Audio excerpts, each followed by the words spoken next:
dengan makna dari dua kalimat syahadat panjenengan. Kalau ada orang kafir masuk Islam maka disuruh syahadat dulu. Terus kalau sudah masuk Islam kewajiban mengamalkan dua kalimat syahadat. Tapi dua kalimat syahadat itu rasanya nggak bisa diamalkan tanpa dijelaskan makna-maknanya. Ya dilafalkan boleh, ditulis juga boleh, tapi diamalkan. Di dalam surat Muhammad itu ada fa'lam annahu la ilaha illallah. Departemen Agama menerjemahkan ketahuilah bahwa sesungguhnya tidak ada Tuhan yang berhak disembah kecuali Allah. Lah di tafsir-tafsir itu maknanya ketahuilah itu ya silakan diuraikan apa saja sih maknanya la ilaha illallah itu. Dengan diuraikan maka orang bisa mengamalkan. Contoh yang sudah dibahas di Masjid An-Nur ini ya, kita pernah membahas mengenai fadlu tauhid wa ma yukaffiru minadz-dzunubi, keistimewaan syahadat itu dan dosa-dosa yang bisa diampuni. Bab yang kedua.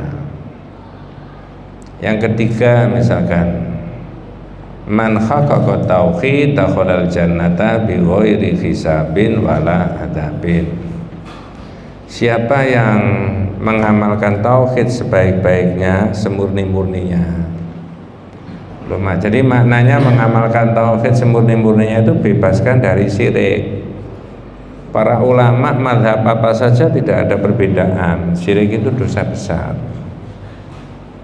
Ya. Dibandingkan dengan yang lain-lain. Dosa yang lain-lain ya nggak boleh, tapi paling serius itu menyangkut haknya Allah, yaitu syirik itu tadi. Nah, orang yang mati tidak membawa dosa syirik, imannya itu murni. Dalam judul yang ketiga itu berdasarkan hadis dakhalal jannata bi ghairi hisabin wala adzabin. Masuk surga tanpa dihisab dan tanpa disiksa. Itu marotibul a'la Pak, tingkatan orang paling tinggi. Ustaz, apa itu tidak para sahabat? Ya bisa iya. Apa kita? Kita juga bisa iya, asal memenuhi persyaratan yang sudah dibahas itu. Nah begitu. Sekarang ini kepengen bahas dengan panjenengan kelanjutannya maja'a firruqa wat tamaim. Nah, ini kalau saya nggak buka kitab, tidak bahas dengan kita semuanya, nggak tahu. Oh ternyata ada ruqyah. Oh ternyata ada tamaim. Oh ternyata ada tiwalah atau tuwalah. Itu Nabi menyebutkan itu. Jadi hadis ini bergulir dari Nabi ke para sahabat, para tabi'in, tabi'in, terus sampai para ulama, imam yang 4, terus sampai ke kita. Nah, jadi yang dibahas adalah maja'a firruqa wat tamaim, bab yang ke-8. Gitu. Orang-orang menyebut ruqyah. Nah, itu loh, ruqyah. Bukan ruqyah, kalau ruqyah kan lihat bulan itu. Ini pakai ruqyah, pakai qaf. Ya, makasih. Ruqyah itu apa? Ruqyah hiya al-qiraah. Bacaan. Ruqyah itu mana bahasanya? Bacaan. Wa ruqyah asy-syar'iyyah, dan ruqyah yang syar'i yang berdasarkan syariat itu merupakan apa? Hisnul muslim, bentengnya orang Islam. Jenengan saya ini, orang Islam itu dibentengi dengan ruqyah menurut kitab. Wa hiya majmu'atun min ayatil Qur'an, bisa kumpulan beberapa ayat yang dibaca. Wal ad'iyah al-ma'thurah, dan doa-doa yang dari Nabi. Jadi ruqyah itu bacaan. Yuraddiduhal muslim, yang diulang-ulangi orang muslim, liyahma nafsahu min adzas sihr wal marad, supaya menjaga dirinya karena diruqyah tadi. Dari apa? Adzas sihr itu kotoran atau penyakit atau gangguan karena sihir atau sakit. Ada jamaah, Ustaz, kalau sakit apa enggak ke dokter? Kalau orang sakit konsul Pak dokter, ditanya ABCD-nya, di lab, di foto, dikasih obat, itu namanya qadariyun ma'lumun. Ini ditulis di sini. Oh, ternyata kolesterolnya tinggi, sama Pak dokter disuruh minum apa? Atorvastatin, itu loh Pak. Oh, asam uratnya tinggi, suruh minum apa? Allopurinol. Loh, ini ilmunya Pak dokter Bu, bukan ilmu saya. Oh, tensinya tinggi, suruh minum apa? Amlodipin. Oke, mudah-mudahan jenengan dan keluarga disehatkan sama Allah. Itu boleh, tidak menyalahi syariat, namanya qadariyun ma'lumun. Tapi kalau dibacakan doa menurut ini nanti beberapa keterangan, itu namanya syar'iyyun ma'lumun. Oh, gitu loh. Jadi kedua-duanya dimainkan. Qadari juga boleh, syar'i juga boleh. Wa qad ajma'al ulama wala jawazir ruqyah inda istima'i thalathati syurut. Para ulama itu sepakat Pak, ruqyah itu boleh asal orang itu memenuhi 3 macam. Pertama, antakuna bi kalamillahi wa bi asma'ihi wa sifatihi wa kalami Rasulillahi sallallahu alaihi wasallam. Yang dipakai ini dawuhnya Allah, Quran, atau dawuhnya siapa? Nabi. Bab orang membaca dawuhnya Allah, dawuhnya Nabi itu beda sama baca WA itu Pak.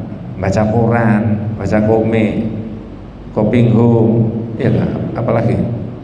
Ya, beda. Terus gak zaman itu. Iya, pokoknya baca gitu beda. Nah itu loh. Maka kitab itu menulis syaratnya antakuna bi kalamillahi au bi asma'ihi wa sifatihi au kalami Rasulillahi sallallahu alaihi wasallam. Dawuhnya Allah yang dipakai.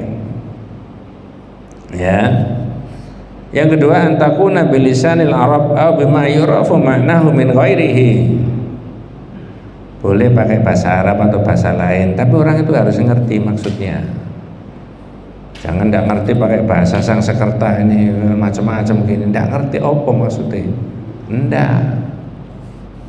GJ itu Pak maksudnya, gak jelas.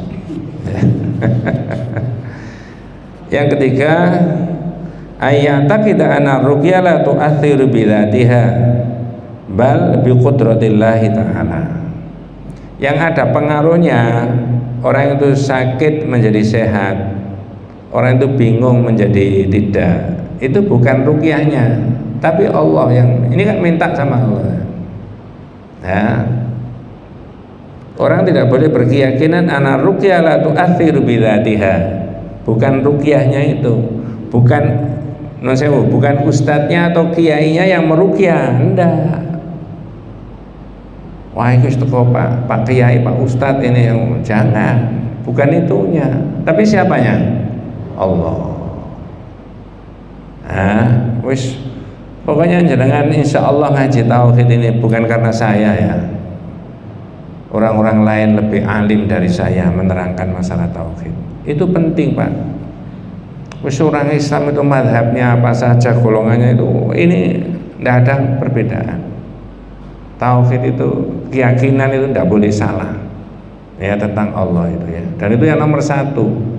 Makanya urut-urutannya apa? Syahadat, sholat, terus apa? zakat. Coba tak tanya jenengan. Umpamanya Pak ya Bu ya, ada orang Islam sepanjang hidupnya nggak pernah berangkat haji, dosa nggak orang? Enggak. Sama ini orang Islam nggak tahu berangkat haji. Oh enggak Mas, ada syaratnya haji itu.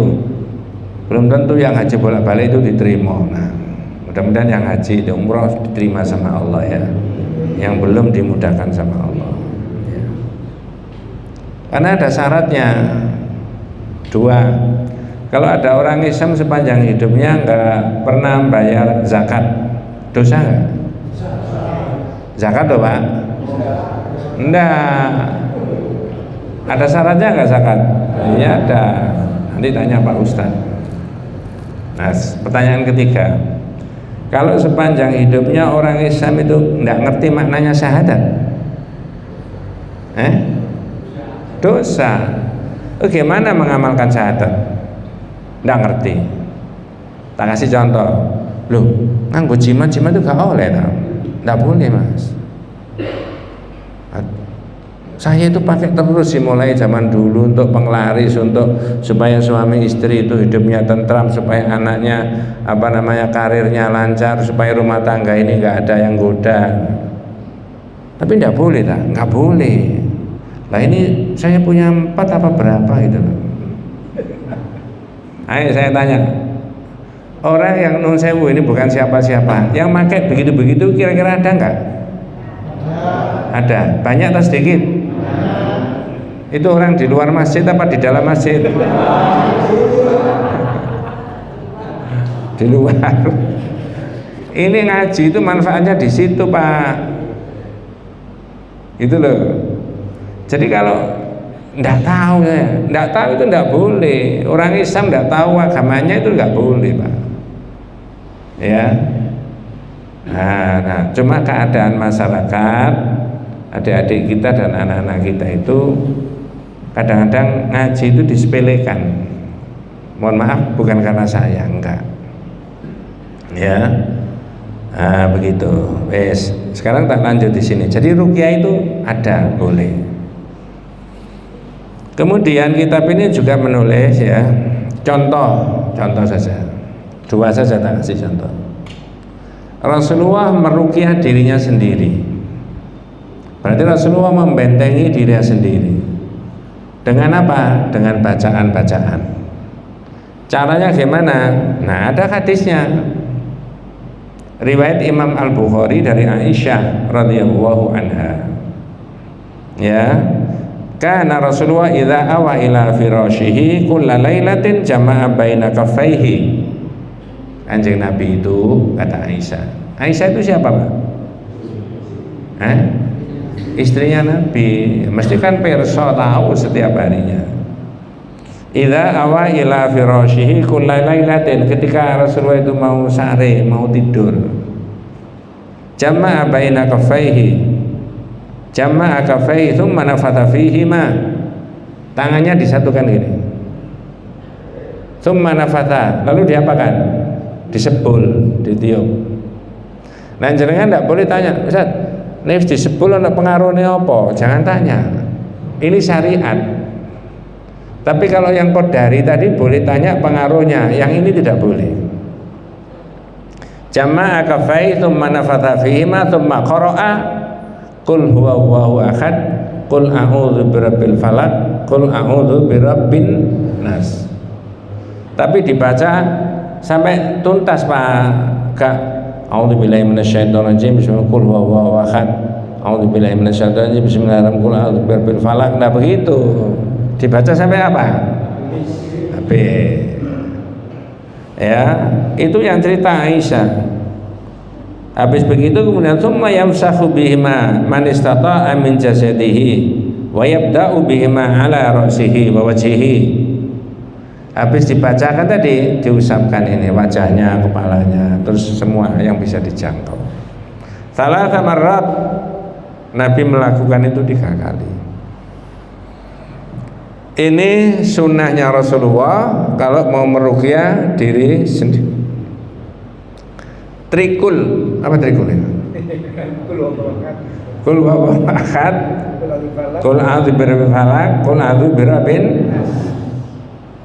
Qul a'udzu birabbin nas itu termasuk salah satunya memohon perlindungan kepada Allah dari gangguan orang yang jahat, setan-setan. Alladzi waswisu fi sudurin nas. Terusnya minal jinnati. Iya. Ada nggak kadang-kadang manusia itu menggoda kita, Pak, dalam pikiran, dalam ucapan, dalam ini itu. Ada kan? Ya, putranya panjenengan, anak saya misalkan meniti karir bisnis ini bingung digoda ini macam-macam. Itu gampang, nggak pakai bayar, ya. Nah, ini namanya syar'i, ya, syar'iyun maklum. Aku kok gak iso turu gelagapan ini apa namanya? Apa jadi kata orang Jawa itu apa istilahnya Pak? Gak iso turu itu Pak. Kanjil. Gerakapan gak iso turu blas nih. Wudu. Ada wudu terus tadi. Ya. Nah, ini namanya syar'i. Tapi kok saya pegal kabeh gak iso turu. Minum misalkan apa namanya Neurosan B, mohon maaf tak sebut itu ya. Ini bukan promosi ya. Ya, kadang disebut ya. Minum vitamin supaya tidurnya enak, boleh nggak Pak? Boleh. Itu namanya syar'iyyun ma'lumun. Menurut syariat, qadariyun ma'lum, menurut qadari. Pak dokter bisa menjelaskan gini obat ini. Jadi Rasulullah tadi meruqyah dirinya sendiri dengan cara begitu itu tadi, ya. Kemudian ada lagi riwayat Ibnu Majah dari Abu Hurairah. Ada orang sakit disambangi Nabi. Nah, berarti Nabi sendiri mensunahkan kalau ada orang sakit disambangi, betul Pak ya? Nah, terus siapa kan? Jangan sekarang di sini waktu pengajian menjawab didoakan, ya. Saya setuju. Terus pada umumnya masyarakat itu mendoakan apa dijak ngomong aja kira-kira?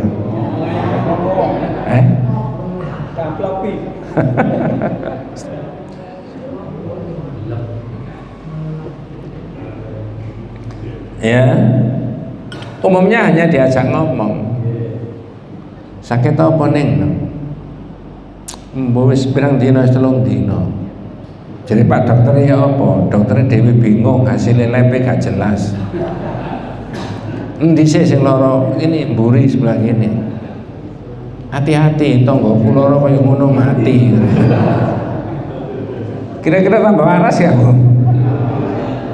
Orang Islam syahadat sunahnya Rasulullah tidak begitu. Nah, ini ada hadis. Ya. An Abi Hurairah radhiyallahu anhu qala ja'a an-nabiy sallallahu alaihi wasallam ya'uduni. Ada orang sakit diparani sama kanjeng Nabi. Faqala li, orang itu Nabi itu dawuh kepada saya tanya, "Ala arqika bi ruqyatin ja'ani biya Jibril?" Pak, sampean mau tak ruqyah, tak bacakan ini. Saya bisa begini diajari Jibril. Oh coba, gurunya Nabi namanya apa? Berarti rumahnya Nabi bolak-balik didatangi malaikat. Kita enggak terima wahyu. Paling malaikat yang datang ke rumah kita itu paling akhir Israel.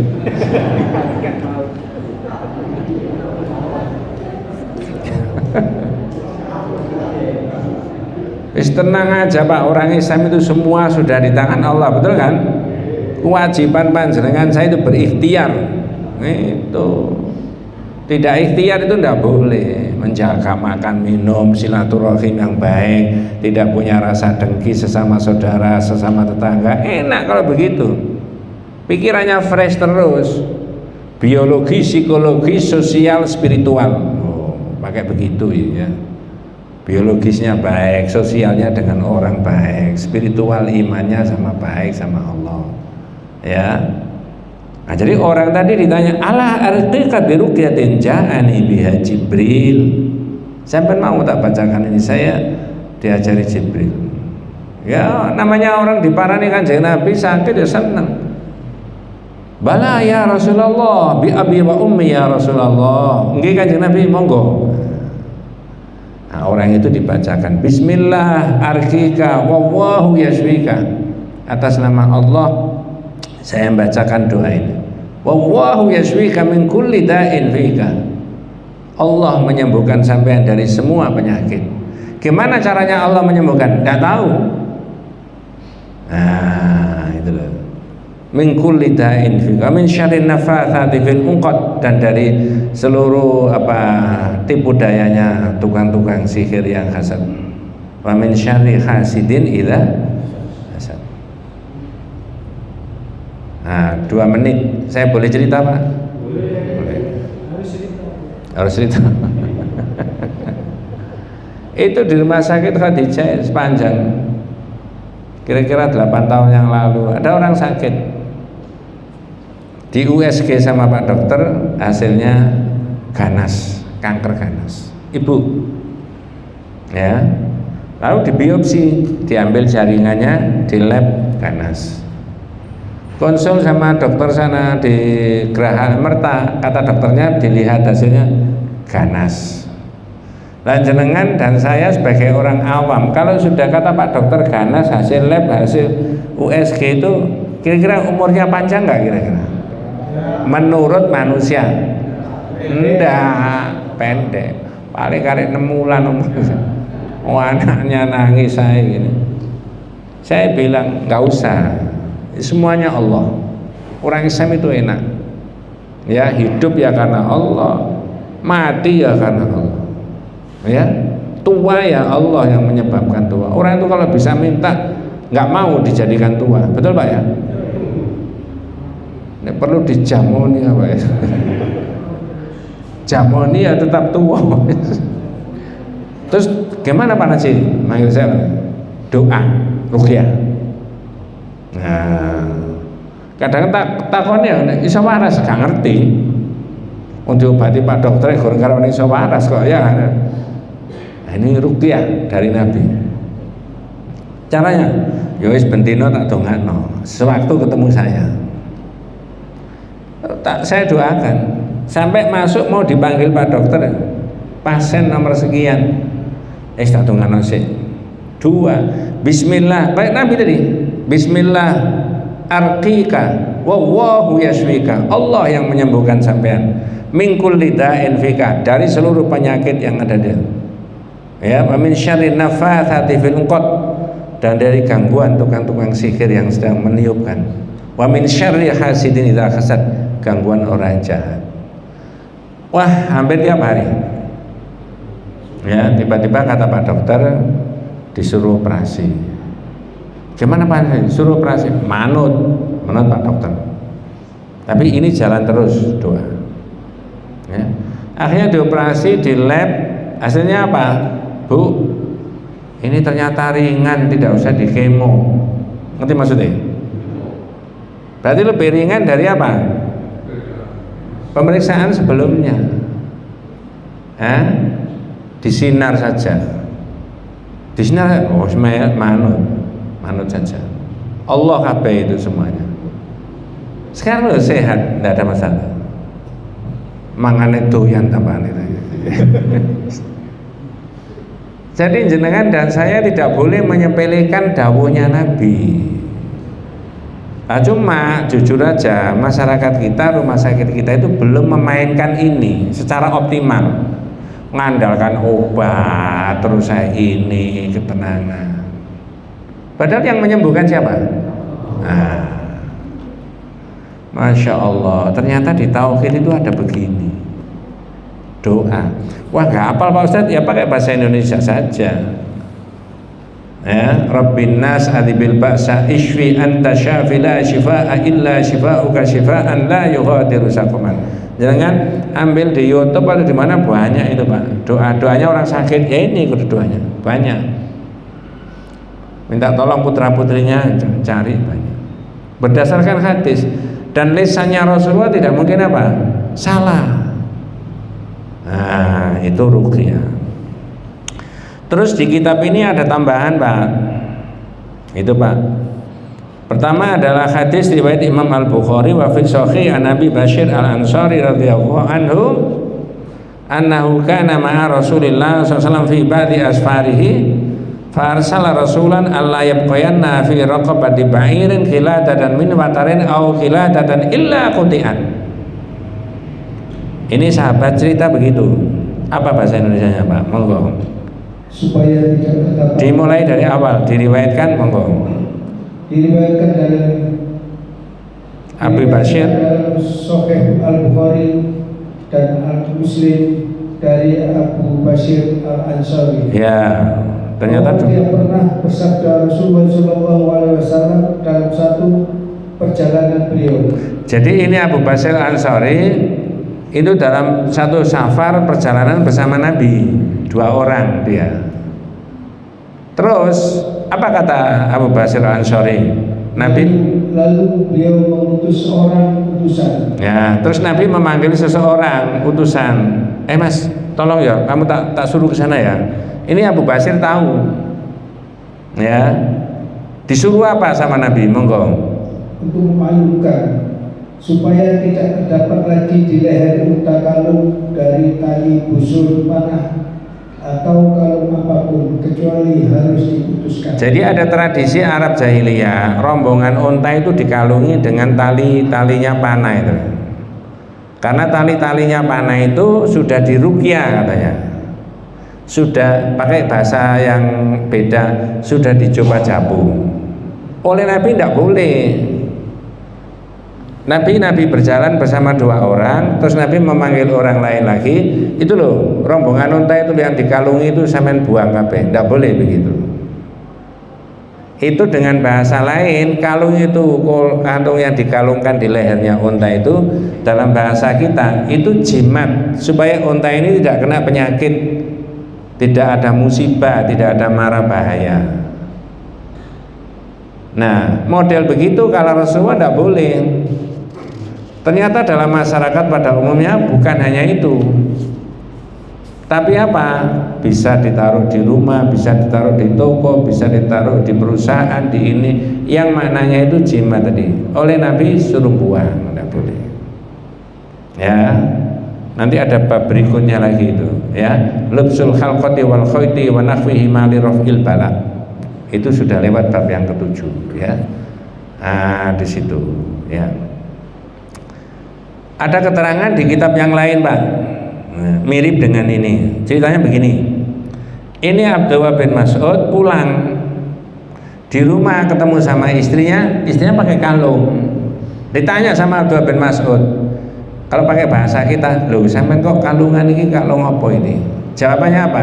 Khaitun ruqiyali fihi.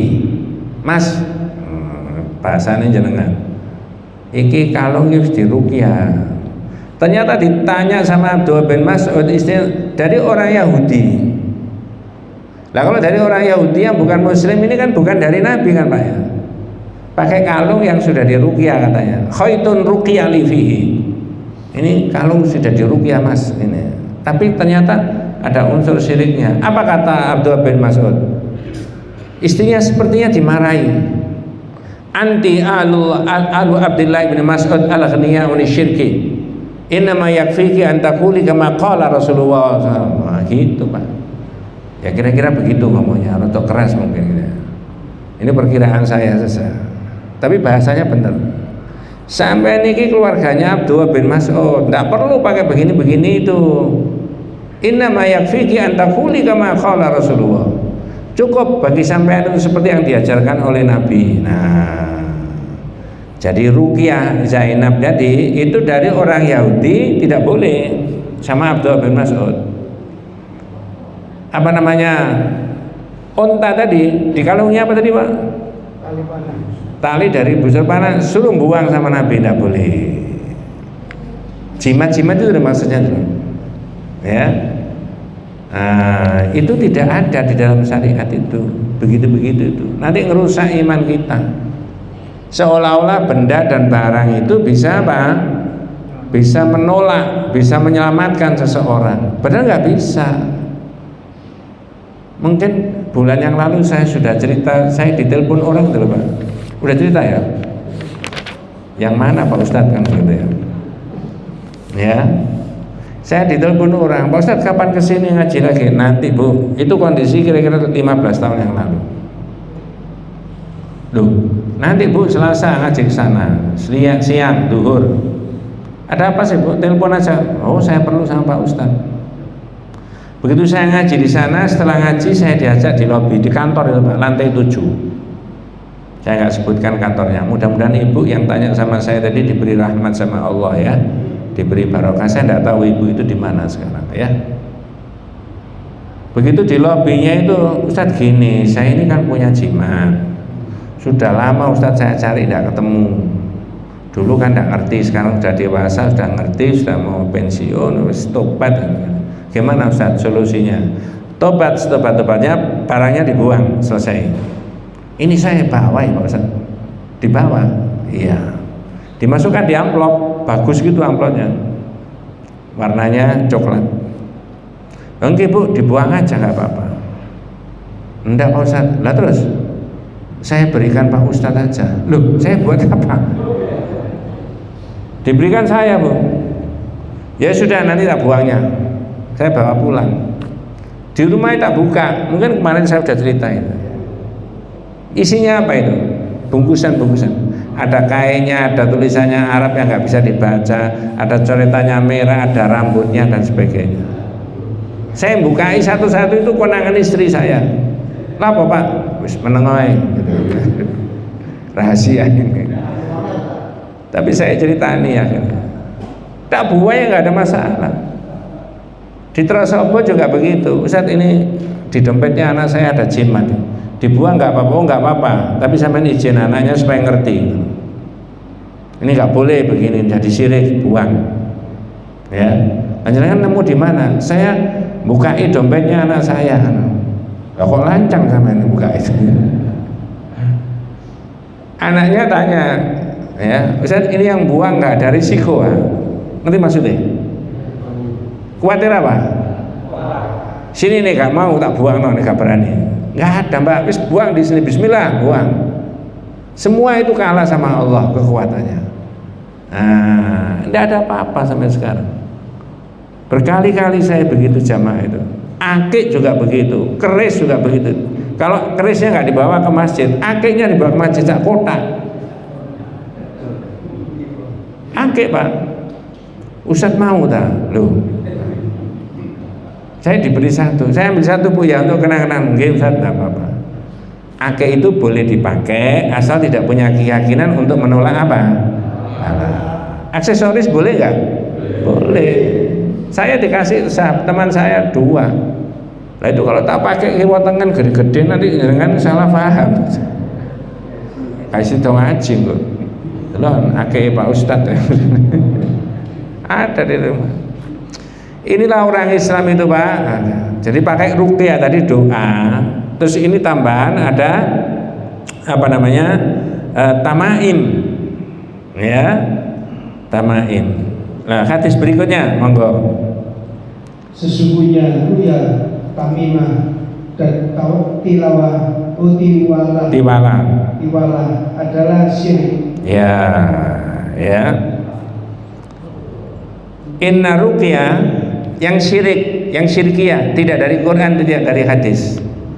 Itu kata Nabi, inna ruqyah yang itu tadi, yang dari orang Yahudi tadi, misalkan begitu ya. Yang kedua adalah tamaim, jimat-jimat tadi. Yang ketiga tuwalah. Tuwalah itu sesuatu yang bisa dipakai yang tidak bersumber daripada Allah. Suami bisa mencintakan sama istri, istri bisa mencintakan dengan suami. Namanya apa itu Pak? Kok apal sampai Pak?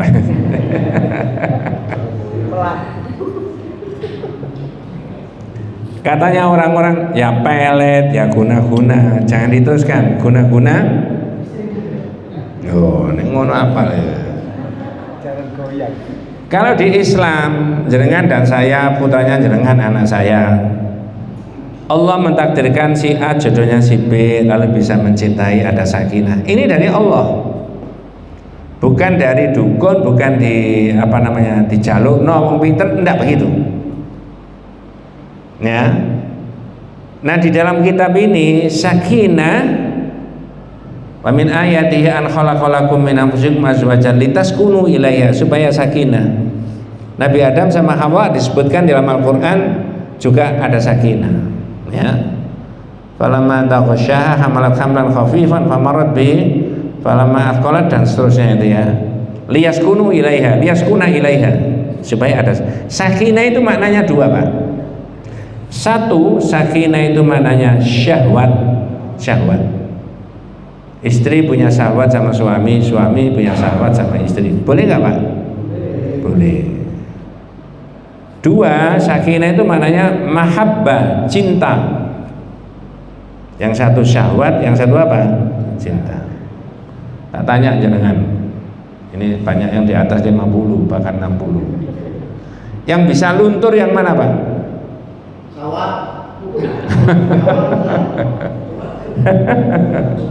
Nggih. Seusia panjenengan 60, 65, 70, cintanya boleh nggak luntur sama ibunya anak-anak, bapaknya anak-anak? Nggak boleh. Ngerti maksudnya, Pak? Cinta itu nggak boleh luntur. Kalau begitu cintanya nggak boleh, cintamu sekonyong-konyong.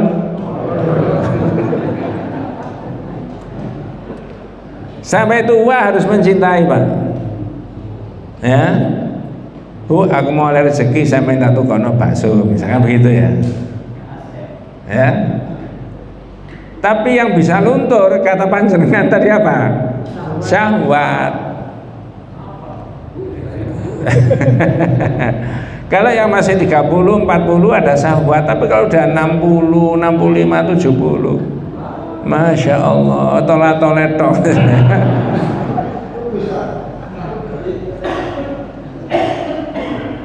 Ini kalau nggak diterangkan agama itu begini, Pak.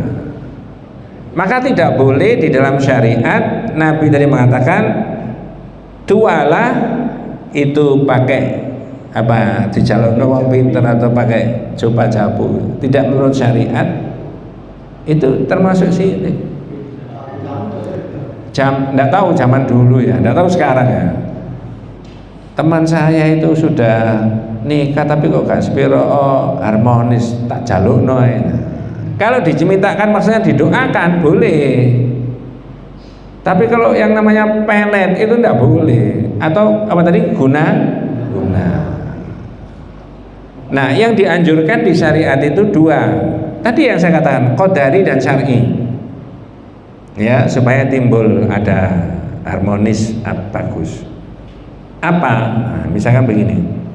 Yang syar'i, suaminya dan istrinya itu harus selalu mendekatkan diri sama Allah, tambah doa, tambah sholat, tambah ngaji, tambah ini, tambah itu, ya. Supaya nanti Allah bisa mensatukan di antara dua orang yang berbeda, ya. Satu, dua. Kalau zaman dulu di desa-desa itu anak-anak nikah itu kadang-kadang tidak saling kenal, tidak saling tahu, dijodohno gitu, betul Pak ya? Tapi bisa punya anak nggak?